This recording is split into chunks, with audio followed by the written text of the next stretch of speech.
प्यारे बच्चों, आप सभी को नमस्कार एवं स्वागत करता हूं आपके अपने चैनल एग्जाम फ्लक्स पर। और आज से हम लोग जो आपका एक बुक है हिंदी का दूसरा भाग, जिसका नाम है वर्णिका, उसमें 5 कहानियां हैं। वह पांचों कहानियां को हम लोग बहुत ही बारीकी से समझेंगे और सबका सब कहानी बहुत ही आपके लिए जरूरी है। यह आपको इमोशनल से जुड़ा हुआ, भावना से जुड़ा हुआ है। कहानी एक से बढ़कर एक है। जब आप पढ़ेंगे और यह कहानी को समझेंगे तो लगेगा कि हम अपने पड़ोसी के बारे में बोल रहे हैं, हम अपने गांव समाज के परिवेश के बारे में बोल रहे हैं। लेखक इसका लिखने का तात्पर्य है कि जो बच्चा इसको पढ़ेगा कम से कम वैसा अनुसरण करेगा। वैसा अनुसरण ना करके वो अपना समाज को आगे बढ़ाने में काम करेगा। मतलब इसकी दर्द की पीड़ा की कहानी है सब। इस सब कहानी पांचों जो है ना बहुत ही सुंदर है, जिसको आप कहते हैं भावना से जुड़ा हुआ। हम पहले कहानी स्टार्ट करेंगे, उससे पहले थोड़ा सा एक मोटिवेशन शब्द आपको बता दे, प्रेरणादायक शब्द, जो कि आपका मनोबल बना हुआ रहे ताकि आप बीच में छोड़ कर ना जाए। देखिए, अगर आपको 2026 के एग्जाम में अच्छा करना है, मैट्रिक परीक्षा में टॉपर के लिस्ट में आना है, टॉपर बनना है, तो कहा जाता है कि कोई लक्ष्य मनुष्य के साहस से बड़ा नहीं है। कहा जाता है कोई भी लक्ष्य जो है ना, लक्ष्य मनुष्य के साहस से बड़ा नहीं है, साहस से बड़ा नहीं है। यानी अगर आप अपना लक्ष्य रखते हैं कि मैट्रिक बोर्ड एग्जाम 2026 में टॉप करना चाहते हैं, तो वह लक्ष्य बड़ा नहीं है। सिर्फ यदि आप मेहनत कीजिएगा तो। यानी कहा भी जाता है हारता वही है, हारता ऐसे लिख सकते हैं हम लोग, हारता वही है जो लड़ा नहीं। हारता वही है जो लड़ता नहीं। अगर आप लड़ रहे हैं तो आपको हारने की जरूरत नहीं है। यदि आप मेहनत सच्चे दिल से कर रहे हैं तो मैं आपके साथ हूं। मैंने आपको वादा किया था दिसंबर तक आपका सारा सिलेबस 1 to Z कहिए, A to Z कहिए, सारा 1 by 1। अभी तक में मैंने बायोलॉजी को समाप्त कर दिया। अब हम यह वर्णिका समाप्त कर देंगे, पांचों कहानी। हिंदी का आपका व्याकरण समाप्त कर दिया। उसके बाद हिंदी का कहानी लेकर आऊंगा, फिर कविता लेकर आऊंगा। और मैथ तो आपका चल ही रहा है, मैथ आपका धीरे धीरे चलते रहेगा। मैथ में बच्चा सालों भर पढ़ता है, उसके बाद भी दिक्कत रहता है, इसलिए मैथ को हम आपको छोड़ेंगे नहीं। मैथ आपको चलते रहेगा। यह नहीं कि उछल के त्रिकोणमिति, हम जान रहे हैं 5 चैप्टर पढ़ लेने से आपको 100 नंबर आ जाएगा। लेकिन टॉप करने के लिए आपको सब चैप्टर पढ़ना बहुत ही जरूरी है, ना कि वही 5 चैप्टर में आप क्या कीजिएगा, टॉप कर पाइएगा। समझ गए? वह देखिए, अच्छे अंक लाना 400 450 अंक आप आराम से ला सकते हैं, बशर्ते 5 चैप्टर पढ़ के। लेकिन और सब भी तो है, ऐसा नहीं है कि और तो। इसलिए हम सारा बुक देखिए, संस्कृत का आपका लगभग प्लेलिस्ट बन चुका है, 14 चैप्टर का प्लेलिस्ट बन चुका है। अब उसका व्याकरण बचा है, वह भी पढ़ाएंगे। SST भी होगा, यहाँ A to Z और फ्री ऑफ कॉस्ट पढ़ाई जाएगा। विशेष ना देरी करते हुए हम लोग आते हैं अपना क्या कहते हैं कहानी पर। अब आप दिल थाम के और सुंदर से कहानी देखिएगा। क्या है कहानी? देखिए, यह दही वाली मगम्मा की बात है। यह कैसी कहानी है? तो कन्नड़ कहानी है। यह कन्नड़ कहानी है। इसका लेखक आपको दिख रहा होगा सीधे स्क्रीन पर, श्रीनिवासन है। एक गांव की कहानी है। इसको हम बहुत ही चित्र बना कर आपको समझाएंगे। यह एक गांव की कहानी है और गांव में एक विधवा औरत जिसका नाम है मगम्मा, वह दही बेचने के लिए शहर जाती है और उसके परिवार में 4 सदस्य होते हैं। इसका पति नहीं होता, विधवा है तो पति नहीं होगा, और बहुत ही इमोशनल कहानी है। अगर आप सुनिएगा तो आपको रोंगटे खड़ा हो जाएगा, समझ गए। तो हम देरी ना करते हुए हम लोग स्टार्ट करते हैं। यह कैसी कहानी है, तो यह हम अगर कहेगा दही वाली मगम्मा कौन सी भाषा की कहानी है, तो आप कहिए कन्नड़ कहानी है, कन्नड़ भाषा की कहानी है, कन्नड़ भाषा की कहानी है। तो इसका मान लिए लेखक कौन है, तो लेखक तो हम आपको बता चुके हैं, श्रीनिवास है। इसका पूरा नाम अगर बात कीजिएगा, श्रीनिवास जी का पूरा नाम अगर बात कीजिएगा तो इसका नाम है मास्ती वेंकटेश अयंकर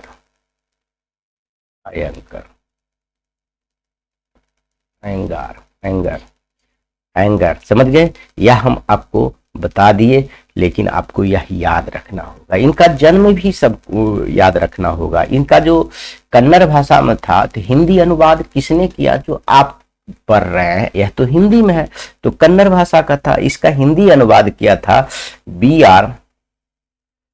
आर शॉर्टे में लिखा हुआ है, इसका नाम बी आर नारायण। देखिए यह सब हम आपको लिख कर रखे हुए हैं, वह देख सकते हैं। देखिए जैसे यह जन्म, ये जो है इनका जन्म कहाँ हुआ था, किसका, लेखक का जन्म बात कर रहे हैं। लेखक का जन्म जो है कोलार जिले के कर्नाटक राज्य में हुआ था। कोलार जिला कहाँ है, कर्नाटक में है, याद रखिएगा। लेखक का जन्म कोलार जिला के कर्नाटक राज्य में हुआ था, जो दक्षिण भारत में पड़ता है। इनका जन्म 6 जून 1891 को हुआ और मृत्यु 6 जून, देखिए कितना संयोग की बात है, 6 जून और 1986 ईस्वी को हुआ है।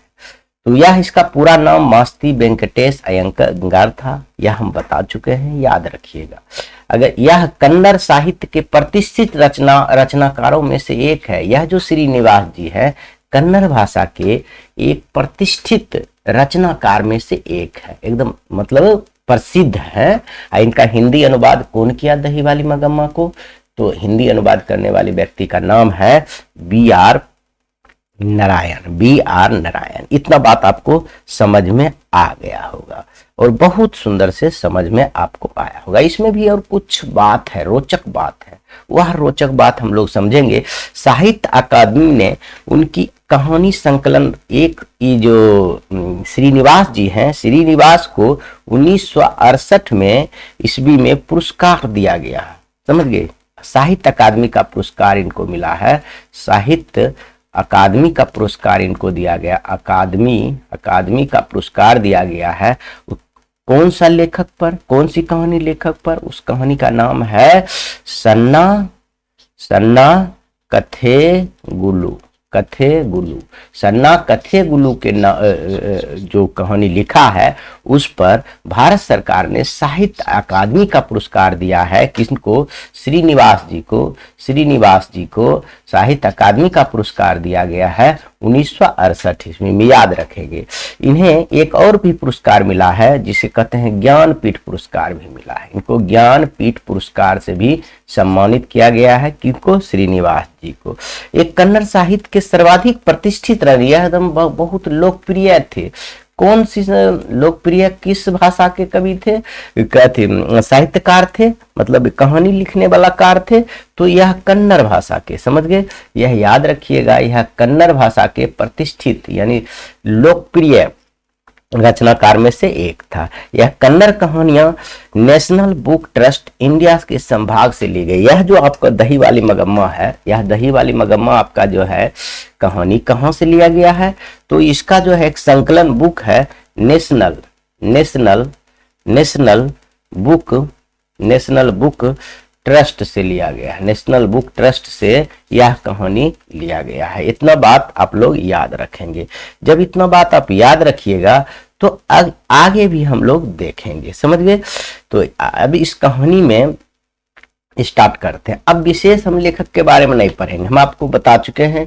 लेखक कवि कहानी का नाम है दही वाली मगम्मा। अभी हम इसका पूरा पात्र परिचय भी देखेंगे, बहुत कुछ देखेंगे। इसका लेखक श्रीनिवास जी है। इनका जन्म कोलार जिले के कर्नाटक राज्य में हुआ था और 6 जून 1891 ईस्वी को इनका जन्म हुआ था। इनका मृत्यु याद नहीं रहेगा तो कोई देगी। कन्नड़ साहित्य के प्रतिष्ठित रचनाकार है। इनका हिंदी अनुवाद B.R. नारायण ने किया, क्योंकि यह कन्नड़ भाषा में लिखा हुआ था। तो हिंदी अनुवाद किसने किया? तो यह B.R. नारायण ने किया था। इनको 2 साहित्य पुरस्कार भी दिया गया, एक साहित्य अकादमी और ज्ञानपीठ पुरस्कार। किनको? श्रीनिवास जी को दिया गया है, याद रखिएगा। अब आइए हम लोग कहानी को स्टार्ट करते हैं। कहानी में कौन कौन है वह सब हम बताते हैं आपको। मान लीजिए सबसे पहले हम कहानी की अगर बात करें तो फिगर बना बना कर आपको हम समझाने की कोशिश कर रहा हूं। जैसे इस कहानी में जो मुख्य पात्र है उस मुख्य पात्र का नाम है मगम्मा। उस मुख्य पात्र का नाम है मगम्मा, जो विधवा औरत रहती है। उस मुख्य पात्र का नाम है मगम्मा। समझ गए? यह समझिए मगम्मा है। यह क्या नाम है इसका? मगम्मा है। ऐसे तो लिखा जाता है मनगम्मा, लेकिन पढ़ा जाता है मगम्मा। देखिए मन मुंह पर अंस्वर है तो मनगम्मा पढ़ सकते हैं, लेकिन बोला जाता है मगम्मा। ये कहाँ की रहने वाली थी या याद रखिएगा। गांव इनका की बात करें, हम इनका गांव की बात करें तो अबलूर गांव नाम था इसका। गांव का नाम था अबलूर। अबलूर के पास इनका गांव था वेंकटपुर। अबलूर के पास कहाँ था? वेंकटपुर।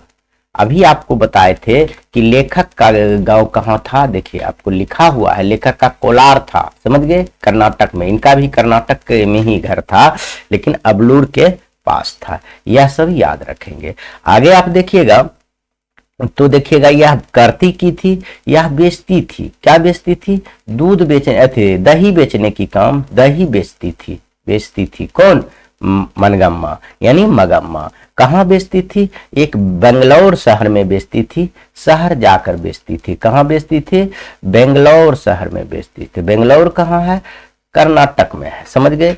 यह थोड़ा सा हम यह भी बताते हैं कि यह जो है इनकी आदत थी, कुछ आदमी को गलत आदत नहीं रहता, उसी प्रकार की यह मगम्मा जो है पान और सुपारी खाती थी। पान और सुपारी खाने का इसको आदत थी। सुपारी खाती थी, सब कुछ खाता था, लेकिन पान सुपारी भी खाती थी। इतना आप लोग याद रखेंगे। इसको थोड़ा छोटा कर लेते हैं, क्योंकि और भी कहानी का पात्र है। समझ गए? तो आगे हम देखेंगे। आगे हम दूसरा फिगर इसका बनाते हैं, जिसका इनका बहू का बनाते हैं। जैसे इनका एक बहू भी थी, यह था मगम्मा। इसका बहू भी थी एक। बहू का नाम है नजम्मा। समझ गए? यह बहू है, यह क्या है? बहू है।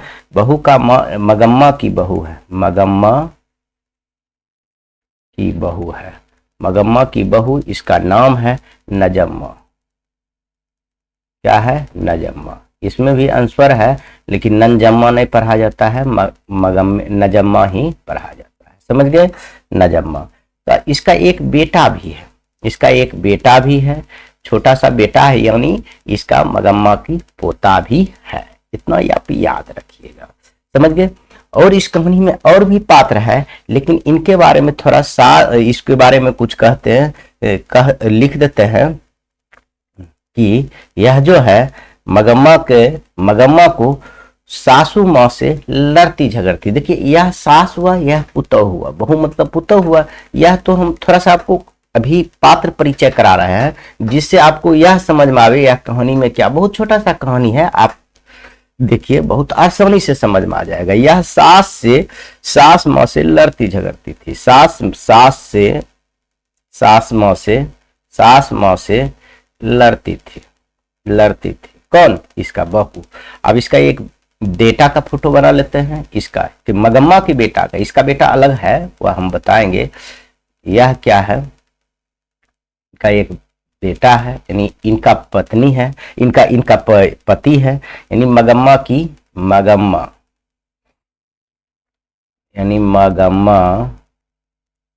का बेटा। कौन है? मगम्मा का बेटा। मगम्मा का बेटा बहुत ही बीच में फंसा हुआ रहता है, क्योंकि पत्नी और माँ की लड़ाई में यह बेटा बीच में फंसा हुआ है। यह पत्नी और माँ की लड़ाई में माँ की माँ की झगड़ा में झगड़ा में झगड़ा में झगड़ा में निर्णय नहीं कर पाता था, ऐसे लिख देते हैं, निर्णय नहीं कर पाता था, यानी बीच में फंसा हुआ रहता था। हम पत्नी की बात माने कि अपने माँ की बात माने, समझ गए।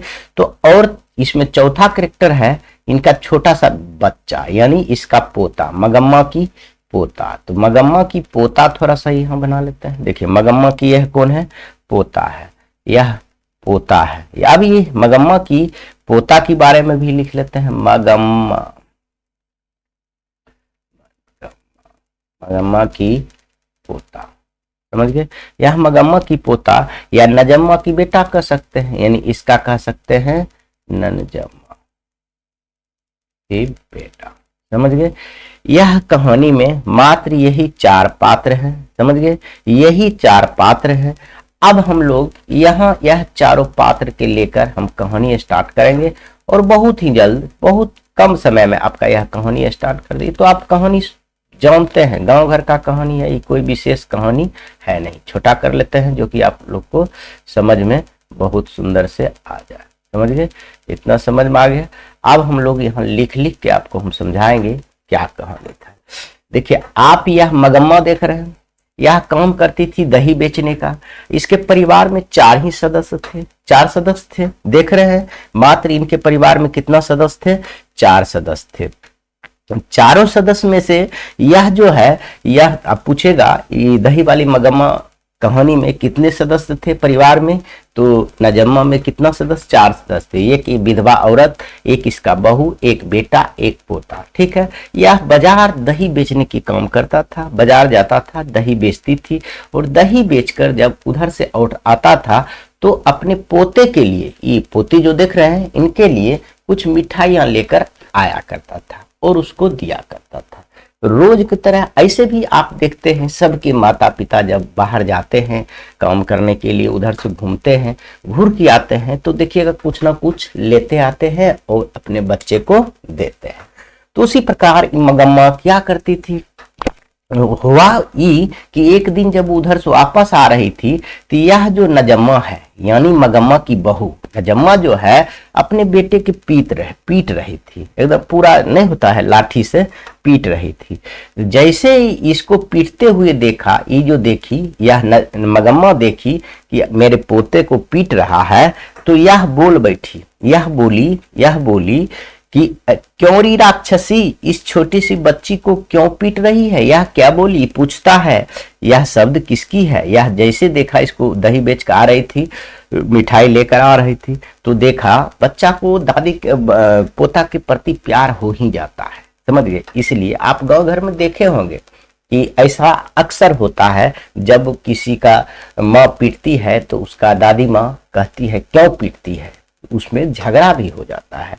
वही यह कह रही है कि क्यों रे राक्षसी, क्यों रे राक्षसी, क्यों रे राक्षसी, क्यों रे राक्षसी, क्यों रे राक्षसी, क्यों रे राक्षसी, इस छोटे सी बच्चे को इस छोटे से बच्चे को क्यों पीट रही है, क्यों पीट रही है। इतना आप याद रखिएगा। जैसे वो देखा पीटते हुए तो उस मगम्मा ने कहा क्यों रे राक्षसी, इस छोटे से बच्चे को क्यों पीट रही है। तो अब समझिए जब सास ऐसी बात बोले उसका पुतहु तो छोड़ेगा नहीं, छोड़ेगा, कुछ तो जरूर बोलेगा। तब वह उनकी पुतहु यानी नजम्मा कहती है कि बच्चा अगर उधम मचाए तो उसे पीटने का हक भी मुझे नहीं है, यह बोल रही है। अब देखिए यह बोल रही है यदि बच्चा उधम मचाए तो उसे मारने का हक भी नहीं है मुझे। यह कौन कह रही है, यह इनका पुतौ नजम्मा कह रही है, समझ गए। अब दोनों में विवाद बढ़ गया। जब विवाद बढ़ गया तो उसका लड़का आया यानी मगम्मा की बेटा यानी इसका नजम्मा की पति जब घर में आया तो वह उनकी माँ यानी मगम्मा कह रही है, तू अपना पत्नी का गुलाम है, तू पत्नी की बात पर चलता है, यह होता है वह होता है, पूरा कहने लगा। अब तो बेचारा मगम्मा के बेटा फंस गया, यह फंस गया। अब किसको साथ देता? पत्नी के साथ देता तो भी जाता, और माँ के साथ देता तो भी जाता पत्नी के। अब वह जो बोलना था बोल गई, और मगम्मा बोला आज से हम तेरे यहां नहीं खाएंगे, हम अलग ही रहेंगे। मगम्मा अब अलग हो गई। जैसे ही अलग हो गई तो इसके देखिए अब जो है बस बीच वाला पार्ट है, उसके बाद थोड़ा सा अंतिम वाला पार्ट है। इतना बात आप समझ रहे होंगे। इसमें आप कुछ नया आदमी भी आता है। जैसे अलग हो गई तो मगम्मा जब जहां दही बेचने जाती थी, मगम्मा जहां दही बेचने की काम करती थी, वहां लेखक की मां की इसमें चर्चा किया गया है, यानी अबलूर शहर में बेचती थी। तो समझिए यहां हम बना देते हैं एक लेखक की मां की फोटो। एक किसका बना देते हैं? लेखक की मां। मान लेते हैं ये कौन है? लेखक की मां है, माँ जी हैं। ये कौन है? माँ जी हैं लेखक की श्रीनिवास जी की माँ है। और इसको दुख सुख इसको बताते, मगम्मा अपने घर की सारी शिकायत बताती थी। ये जो है लेखक की माँ को मगम्मा जो है जब लड़ाई हो गया, पुतौह से अलग हो गई तो दही बेचने जाती थी। तो यहाँ पर जो है यह अबलूर शहर में रहती थी। यह अबलूर शहर की बात है। अब अबलूर शहर में तो इसको सारा बात बताया करता था कौन? मगम्मा जो है इनको सारा बात बता दिया करता था। तब सारा बात इसको बता दिया करता था कि हम आज पुतौहू ने मुझे डांटा, पुतौहू यह बोले, पोता को पीट रहा था तो बोले तो वह हम पर ही लड़ गया तो हम आज अलग हो गए, वह राक्षसी है या वह हो है। मतलब ऐसे ही दही बेच के आती थी तो कुछ देर अपना वहां रहता था। अब जब अलग हो गया तो इनको घर में पैसा रखना सेफ नहीं था मगम्मा को। यह सारा पैसा कमाकर यही माँ जी लेखक के माँ के पास रखता था। किसके पास रखता था? लेखक के माँ के पास सारा पैसा जितना कमाती थी वह सारा पैसा इन्हीं के पास रखता था। यह बात हो गया। तो लेखक के माँ के पास पैसा रखता था तो अब गांव के पूरे माहौल हो गया कि मगम्मा अलग हो गया, अपनी पुतहू और बेटे और पोता के साथ नहीं रह रहा है। तो इतना कमाती है तो मगम्मा के पास तो बहुत पैसा होगा। तो पूरे गांव के लोग होर हो गया। तो एक इसमें जुआरी ने सोचा क्यों ना उससे रुपया ठगा जाए। तो एक जुआरी बना देते हैं, आपको एक जुआरी बना देते हैं। देखिए यहाँ पर बना देते हैं एक जुआरी का हम बना देते हैं। देखिए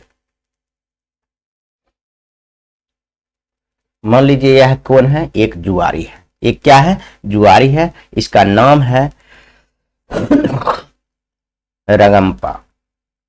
क्या नाम है? रगम्पा नाम है। यह जुआरी जब क्या होता था जान गया कि अपने मगम्मा की गांव की थी। यह भी समझिए यह कहाँ की थी?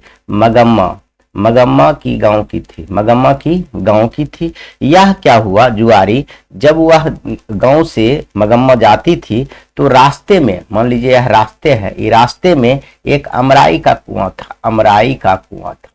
यह कुआं के पास इसको टोकता था रोज दिन। पहला दिन बोला कि ए मगम्मा चूना दो ना, चूना खैनी लटाने वाला, खैनी नहीं बनाता है गाँव घर में, उसमें चूना मांगा। दूसरा दिन बोला तो तेरे पास बहुत रुपया है, रुपया दे दो, उधार रुपया दे दो। तो इसमें मगम्मा भाव नहीं देती थी। तो पहला दिन बोला चूना दे दो, दूसरा दिन बोला रुपया ही दे दो, पैसा दे दो, उधार दे दो, हम तुमको लौटा देंगे। तो तब पर भी उसको भाव नहीं दे रही थी।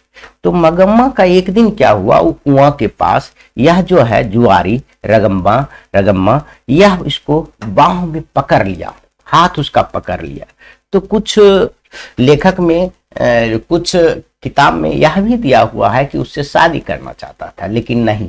इसमें मगम्मा बोला कि वह सब बात किसको कहता था? वह लेखक के माँ के जा कहती थी। जैसे इसको बाहों पकड़ लिया तो उसको खूब डांटा, डांटा और यह लेखक के माँ की जाकर बोलती है कि माँ जी, आज रास्ते में एक जुआरी है मेरे गांव का ही, वह जो है रगम्पा नाम है, वह मुझे बांह में पकड़ लिया और जैसा लगता था वैसा मुझे पति भी नहीं पकड़ता, समझ गए।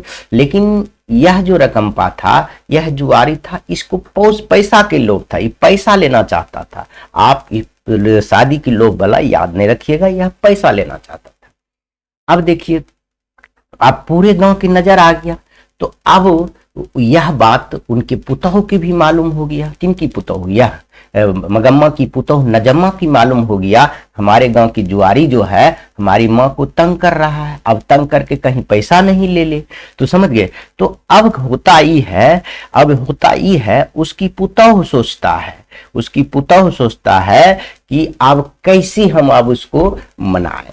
उससे पहले यह क्या काम करती है, एक ब्लाउज सिलाती है। यह मगम्मा जो है एक मखमल का ब्लाउज सिलाती है, मखमल का। अब सोची, अब पैसा उतना लेके क्या करेंगे, कम से कम अब पति था तो हम शौक मौज नहीं किए, तो अपना पैसा इतना है, अब तो पुतौह बेटा भी अलग है, तो हम पैसा लेके करेंगे कि। तो 8 रुपया का ही मखमल का ब्लाउज खरीदा, समझ गए कितना रुपया का? 8 रुपया का एक मखमल का ब्लाउज खरीदा। तो उसमें पुतौह बहुत सारा कमेंट भी किया, लेकिन उसके बाद उसके पुतौह ने देखा कि यदि अब हम इनको नहीं मनाएंगे तो यह जो है क्या कहते हैं, जुआरी मेरी माताजी से सारा रुपया ठग के ले लेगा। तब इसने मनाने की सोचा। यह नजम्मा ने सोचा किस प्रकार से हम अपनी सासू माँ के मनाए। तो ये अपने कैसे मनाया, ये अपने बेटे, इसका जो छोटा पोता था, इसका जो मगम्मा की पोता था, इसको भेज देता था। इसकी माँ कहती थी, जाओ बेटा अपने दादी के पास रहो, कितनों हम बुलाएंगे तू नहीं आना, और आना ही नहीं। तब यह गया, एक दिन पहला दिन गया, तो अब तो बच्चा होता है, उसको क्या पता, उसको जो कहिएगा वह करेगा। वह गया अपनी दादी माँ हम यहीं रहेंगे। वह दादी बोलती थी, मगम्मा बोलती, नहीं जाओ तुम्हारा मम्मी मारेगी। तब पर भी नहीं जाएंगे मम्मी, नहीं जाएंगे दादी, नहीं जाएंगे। अब सोचे दादी तो दादी होता है, तब कहे ठीक है सो जाओ। दूसरा दिन भी ऐसे किया। दूसरा दिन जब दही बेचने ही जा रही थी तो भी नहीं जा रहा था, हम नहीं जाएंगे मम्मी, दादी नहीं जाएंगे, दादी नहीं जाएंगे। तब उसकी माँ आई, कहा चलो बेटा दादी जाएगी, प्रेम से गुस्सा से नहीं, चलो बेटा दादी जाएगी बाजार जाएगी दही बेचने के लिए, चलो। ऐसे ही 2-4 दिन हुआ, 4 दिन 5 दिन 7 दिन हुआ। कुछ दिन बीतने के बाद नजम्मा कहती है, देखिए कितना सुंदर शब्द कहती है नजम्मा, माँ जी आप अब बूढ़ी हो गई हो, अब दही बेचना छोड़ दीजिए, आप घर में रहिए, मैं दही बेचने के लिए जाऊंगा। अब देखिए यह सुनकर जैसे लग रहा है आंख से आंसू आ जाए, क्योंकि एक विधवा औरत जो कि अपने बेटे और बहू की सारा कुछ भूल गया था, अपना सारा सुख त्याग दिया था अपना जीवन में, वह बहू बोल रही है अब, माँ जी आप घर में बैठिए और हम दही बेचेंगे और आप घर में रहिए। तो वह उसका सुनकर मगम्मा का दिल खुश हो गया, जैसे लग रहा है कि मैं स्वर्ग पहुंच गया और मैं भी अभी बोल रहा हूं, तो वैसा आप महसूस कीजिए, तब आपको लगेगा हाँ यह कहानी है, समझ गए। तो वह दोनों यहाँ से मिलन हो गया। जब मिलन हुआ तब वो यही लेखक की माँ जो है यहाँ पर भी हो गई, दोनों सास बहू दोनों मिलकर दही बेचने लगा। जब दोनों का प्रेम हो गया तो गई यहाँ तो कहे, माँ जी यही मेरा पुतहू है जिससे मैं लड़ा करती थी, अब बहुत अच्छी मेरी पुतहू है, यह जो है मेरी बात मानती है, मेरा पोता है, मेरा बेटा है, बहुत सुंदर से बोलने लगे। अब देखिए बोलते हुए मुझे ऐसा लग रहा है कि रोना आ जाएगा, समझ गए। यह सब अनुभव कीजिए, इतना से ही कहानी है और कोई कहानी इसमें विशेष नहीं है। इतना बात आप याद रखेंगे तो इसमें और भी कुछ पॉइंट है, हम सारा पॉइंट आपको लिख लिख के समझाएंगे। ऐसा नहीं है कि हम आपको लिख लिख के नहीं समझाएंगे, हम आपका एक भी चीज नहीं छोड़ेंगे। आप कुछ भी कहिएगा कि छोड़ भी दीजिए तो भी हम आपको नहीं छोड़ेंगे। अब थोड़ा सा आपको रिवाइज करवा देते हैं। क्या रिवाइज करवा देते हैं, आप थोड़ा सा देखिए, हम आपको रिवाइज कराने की कोशिश कर रहे हैं। जैसे हम रिवाइज करवाते हैं, कुछ बोला है, इस कहानी में जो कुछ बोला है उसको याद कीजिए कि जैसे लड़का कुछ उद्यम मत करता है तो उसे मना करने का हक मुझे नहीं कौन बोला। जैसे इसमें एक शब्द आया है बीच में, आपको बोले थे कि लड़का या बच्चा उधम मचावे, उधम मचाए तो मुझे मना करने का हक नहीं है, मुझे मना करने का हक नहीं है, हक नहीं है, हक नहीं है। किसने कहा था? यह बात आपको हम बताए हुए हैं, तो आप कह दीजिएगा बहू ने कहा था, यानी नजम्मा ने कहा था। क्या कहता है? रे बीबी ने मुझे पर जादू फेरा है। क्या कौन कहता है कि रे तोरे बीबी पर तुम्हारा जादू फेरा है? मतलब मगम्मे ही बोलेगा कि तुम्हारे शरीर पर, मगम्मा अपने बेटे पर कह रहा था, लगता है बहू तुम्हारा पत्नी जो है तुम पर जादू फेर दिया है जिसके कारण मेरा बात नहीं मानता। यह भी याद रखिए। आज दोपहर से अलग हो जाती हूँ। और क्यों, किसने बोला आज दोपहर से अलग हो जाता हूँ? आज दोपहर से अलग हो जाती हूँ। तो यह हम बोली उनकी माँ यानी मगम्मा बोली मैं दोपहर से अलग हो जाती हूँ। मैं भी एक मखमल की ब्लाउज पहनूंगी। किसने बोला? यह भी मगम्मा बोला। याद रखिएगा, हम सब कुछ लिखेंगे तो आपको बहुत समय बर्बाद होगा, इसलिए आप याद रखिएगा। मैं भी एक मखमल का ब्लाउज पहनूंगा, ये किसने बोला? मगम्मा बोला है। घर वाले के रहते एक अच्छी साड़ी नसीब नहीं हुई। किसने बोला? या देखिए, घर वाले के रहते मुझे, मतलब पति के रहते हुए मुझे एक अच्छी साड़ी नसीब नहीं। किसने बोला? मगम्मा बोला। यह मगम्मा बोला।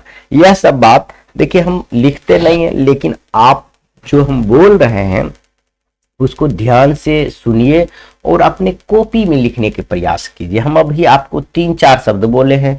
लड़का उद्यम मचावे तो उसे मना करने का हक नहीं है, उसका बहू बोला कि तू बीबी का जादू, तुम पर लग रहा है कि बीबी जादू टोना कर दिया है।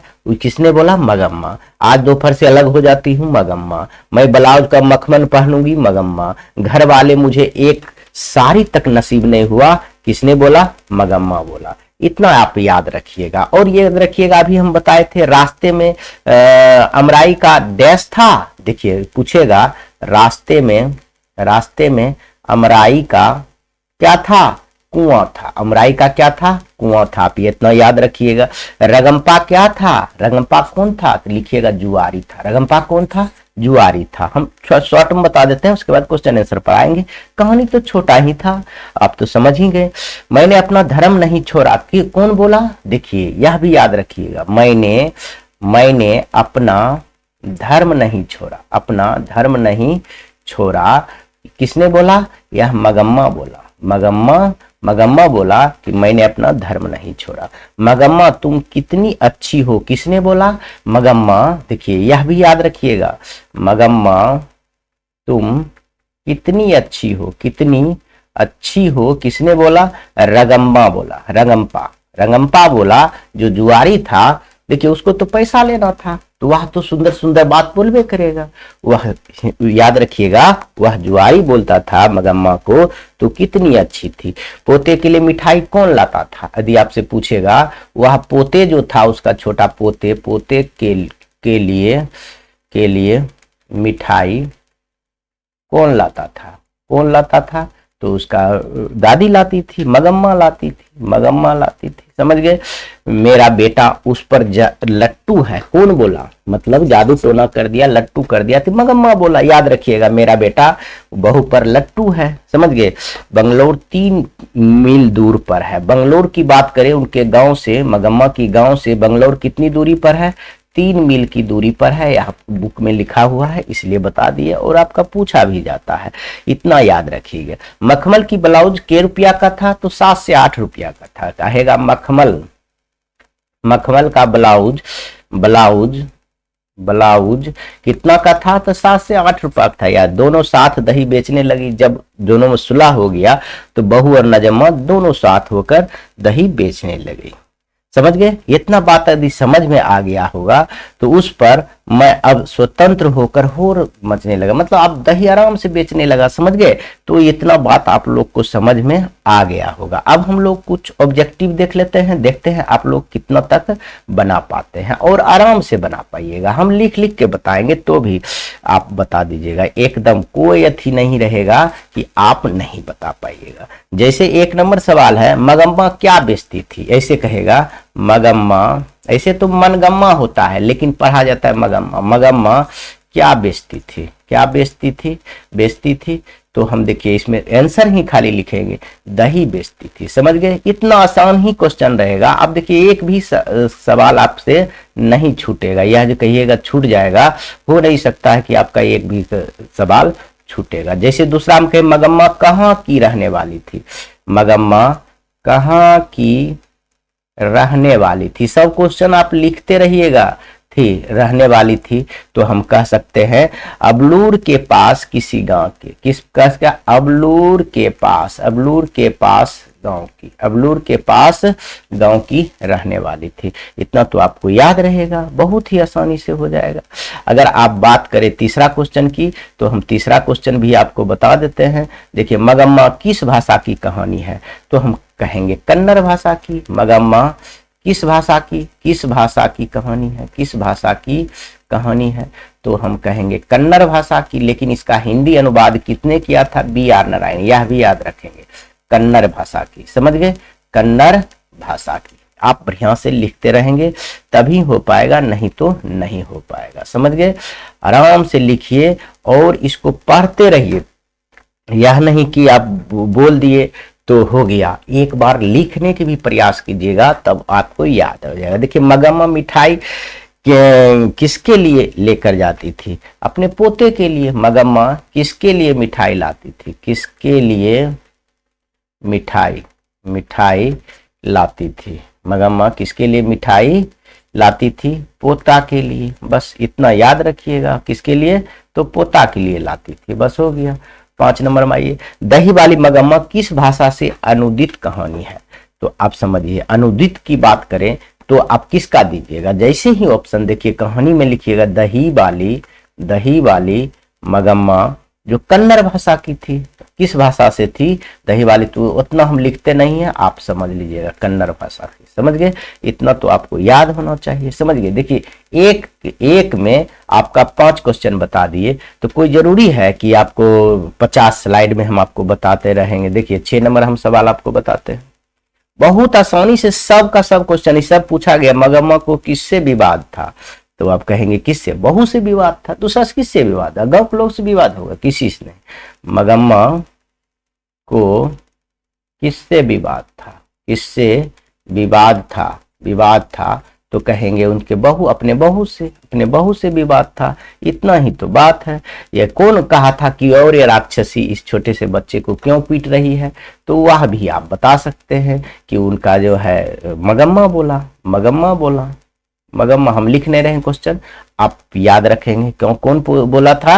अमराई के कुआं कहाँ थी, रास्ते में थी, यह भी पूछ सकता है। अमराई का कुआं कहाँ थी, अमराई का कुआं कहाँ थी, वो जब दही बेचने जाती थी तो रास्ते में था। कहाँ था, रास्ते में था, यह याद रखिएगा। समझिए, क्वेश्चन आपका सारा का सारा बन जाएगा। रजम्मा की कौन थी, तो क्या थी, रजम्मा मगम्मा की कौन थी, तो बहू थी। बस उल्टा पूछेगा तो कहिएगा सास थी, हो गया। दही वाली मगम्मा पाठ के लेखक कौन है, तो आप इसका लेखक नाम आप श्रीनिवास रखिएगा। यार बहुत बार हम आपको शुरू में ही बता दिए हैं। अगर ऐसा ही कहानी आपको पूछते, ऐसा ही पूछे, तो उम्मीद करता हूं कि आपका सारा का सारा बन जाएगा। ऐसा नहीं है कि नहीं बनेगा। समझ गए, इसमें आपका एक भी नहीं छूटेगा। और एक इसमें और शब्द दिया हुआ, अरे कहावत है, दबा करने से तो मशीन भी ही चलता है, दबा करने से मसान ही जलता है। यह कथन है, किसका है, देखिए यह कथन, इसमें एक दो कथन है जो कि मगम्मा बोली है, रगम्मा नहीं, रगम्मा तो जुआरी था। मगम्मा बोली थी कि दबा करने से मसान ही जलता है, दबा करने से मसान ही जागता है, मसान ही जागता है, जगता है। किसने बोला? मगम्मा बोला। समझ गए? कुछ कुछ कहावत है वह बोली है। तो यह ऑब्जेक्टिव आप समाप्त करते हैं, इसमें ऑब्जेक्टिव आप बना सकते हैं। समझ गए? अगर सब्जेक्टिव की बात करें आप लोग, जैसे आपको पूछेगा मगम्मा अपनी बहू के साथ किस बात को लेकर विवाद करती थी, किस बात के लेकर विवाद करती थी? कुछ नहीं, मगम्मा के बेटे ने से विवाद होते, पोते के लेकर विवाद हुआ, थोड़ा सा पोते जो है हलचल कर दिया, उसके लेकर विवाद हुआ, वो पीट रही थी, तो इसीलिए दोनों के बीच विवाद हो गया। तो ऐसे लिख सकते हैं, मगम्मा में अपनी बहू नजम्मा के साथ पोते को लेकर विवाद था। मगम्मा के बेटे को भी अपनी बहू अपने बस में रखना चाहती थी, इसलिए दोनों हमेशा विवाद होता रहता था। ऐसे भी अभी भी बहू के बात पर ही बेटे तो लड़ते रहता है, समझ रहे हैं, जो कि गलत बात है। समझ गए? यही होता था। तो सब्जेक्टिव क्वेश्चन हम कुछ लिख कर भी रखे हैं, वो आप देख लीजिए और बना सकते हैं, बहुत आसान सा है। देखिए रगम्मा कौन था, रगम्पा कौन था, और वह मगम्मा, यह देखिए मनगम्मा है, जहां मो भी होगा। मगम्मा से क्या चाहता था? तो पैसा चाहता था। रगम्पा गांव का लंपट और जुआरी था, यह लिख दीजिएगा। यह मगम्मा से धन चाहता था, बस इतना ही काफी है। इतना ही नहीं, वह मगम्मा से अनाथ समझकर उसकी इज्जत भी लूटना चाहिए। यह सब गलत है। अगर कुछ किताब में है भी तो इसको इग्नोर कर दीजिएगा, आप इतना लिख दीजिएगा, 2 नंबर का सवाल में बहुत है। लोग पूछेगा तो आपको हम कहानी बताए हैं, बता सकते हैं। समझ गए? कथाकार के सास और बहू की उपमा किससे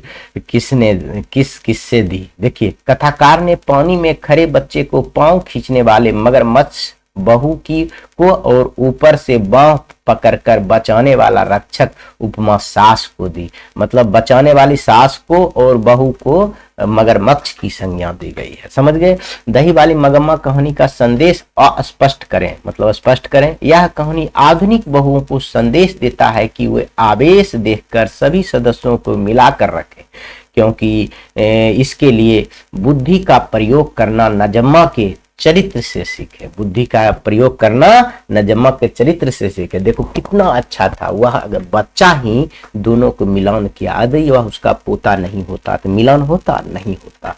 प्रेम से उसके पास भेजा, बच्चा ही उसको सुलह करवाया, मिलन करवाया। फिर सास बहू को इस कहानी से क्या शिक्षा मिलता है? तो इस कहानी से शिक्षा मिलती है मनुष्य को बुढ़ापे में अधिकार के पकचरे में पकड़कर योग उत्तराधिकारी, देखिए अधिकार के, यहां देखिए अधिकार स्वयं अधिकार सौंप देना चाहिए, जिससे कि समाज में उपहास और मूर्खों की दाल ही गले। समझे? गले। तो समझिए, इस कहानी से मुझे शिक्षा मिलता है कि बुढ़ापे में जब मेरी माँ बाप बूढ़ा हो जाए तो उसका अधिकार है, मुझ पर, बेटा पर अधिकार होता है। उसको हम अच्छे ढंग से रखें, उससे अच्छे से बात करें। बूढ़ा होने के बाद वह चाहता है कि मुझसे अच्छा व्यवहार करे। समझ गए? इस कहानी से शिक्षा मिलता है कि किसी को भी अधिकार और स्वयं को नहीं सोचना सौंपना चाहिए। जैसे वो अपना बहू के कुछ नहीं कर पा रहा था, मगम्मा की बेटा, लेकिन करता भी क्या, मारता तो भी गलत है, तो लेकिन समझा तो सकता था कि तू गलत है, मम्मी है, वह मेरी माँ है, वह जन्म देने वाला है, जिसके कारण मैं संसार में आया हूँ। समझ गए? देखिए शीर्षक की सार्थकता को स्पर्श, शीर्षक की सार्थकता बहुत सुंदर है। समझ गए? अच्छा है। इस कथा का मुख्य पात्र मगम्मा, उसी को लेकर मांझी कहानी प्रारंभ करती है और सर्वत्र वह बनी रहती है। इसकी दही बेचने की क्रिया भी अधोपांत है, अतः दही वाली मगम्मा बहुत उचित शीर्षक है। मतलब उचित शीर्षक का कहने का मतलब है, यह जो शीर्षक रखा गया है दही वाली मगम्मा, ये ठीक है, उचित है। हाँ है, क्योंकि ये हमेशा दही बेचने के काम करती है शुरू से लास्ट तक, और यह जो है माँ जी के पास जाकर बोलती रहती थी कि यह है मेरा पुतौआ है, मैं आज यह किया हूँ, कल वह करा हूँ, यही सब, इसलिए यह सार्थक है। इतना बात आप समझ रहे हैं और कहानी भी बहुत सुंदर से समझ गए हैं। तो हम उम्मीद करता हूं कि आपका यह सारा का सारा क्वेश्चन बन जाएगा। इसी के साथ वीडियो समाप्त करते हैं। जय हिंद। अगला चैप्टर फिर से हम लेकर आऊंगा, 5 वीडियो में 5 वो लाएंगे, 5 कहानी पूरा समाप्त हो जाए।